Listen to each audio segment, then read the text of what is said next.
What's up, everybody? Welcome to the Jesus Thread podcast. My name is Aiden. In today's episode, I'm going to talk about the first two chapters in the Book of Ecclesiastes. So let's get into it. So, in the first chapter, Solomon explains that everything in life is meaningless, and he compares everything on this earth to chasing the wind. When you think about it, when you chase the wind, where is it leading you? Where is it taking you? What's the end result? Right? What do you benefit? What do you gain from it? And in the same way, we have to ask ourselves, okay, I have all this money, but what do I benefit from it? What do I gain from it?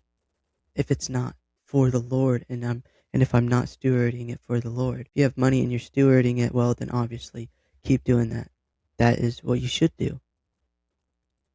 If you have all this money and you're not stewarding it, you're not giving to the needy, you're not helping, you're not giving to the homeless. It's time to check your motives. The Lord says, if you cling to this life, you will lose it. But if you lose your life for my sake, you will surely keep it. This earthly life will pass away. Nothing that we gain here will stay. But it's so important that we store up heavenly treasures as opposed to earthly treasures, because earthly treasures will go away. We won't have the fame, the money. We won't have the job. What that goes with us when we die is our soul. That's why it's important that we live every day as if it's our last. If the Lord were to come back today, where would you go? My pastor at my church, he has this podcast, and in one of the most recent videos, he said something that stuck out to me. And he said something like, if the Lord were to come back today, I'd want him to catch me glorifying him, honoring him, working for him, whatever it may be.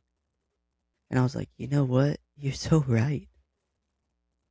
If the Lord were to come back today, I don't want him to catch me scrolling.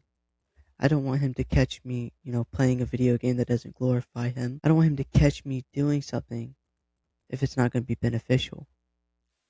I think this is why it's so important that we live as if today is our last, because it quite literally can be. Solomon then continues to explain how he went to different things to try to fill this emptiness inside, but nothing could fill it because he went to earthly things.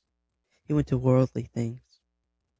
He went to pleasure, people. He achieved earthly and worldly goals for himself. And still nothing could fill the emptiness inside that he felt. Bryce Crawford, he said this. He said, everyone has a God-sized hole in their heart that only God can fill. Who do you run to when you're broken? When you're going through something? When you're mad? When you're sad? When you're stressed out? Do you run to the Lord? Or do you go back to that sin? Or do you go to those people who you know will lead you astray? Do you keep the Lord first? Or do you treat your phone or something else as if it's your God? Be mindful of these things. With me in my past, I used to run to lust whenever I got mad because it was there. It was comfortable. I knew it to an extent. It was reliable. But notice, it only filled temporary pleasure, right? It only filled my needs for a certain amount of time, and then it vanished. Then I met Jesus. And ever since, that emptiness, whenever I get mad, it's filled because I give it to him. I no longer feel the exact same way when I get mad because I give it to the Lord, and he helps me process it. He takes it away quite literally. He carries that burden. Again, who do you run to when you're mad, stressed out, anxious, when you're going through something? Hope you guys enjoyed and learned something new. I love you, but Jesus loves you even more. And until next time.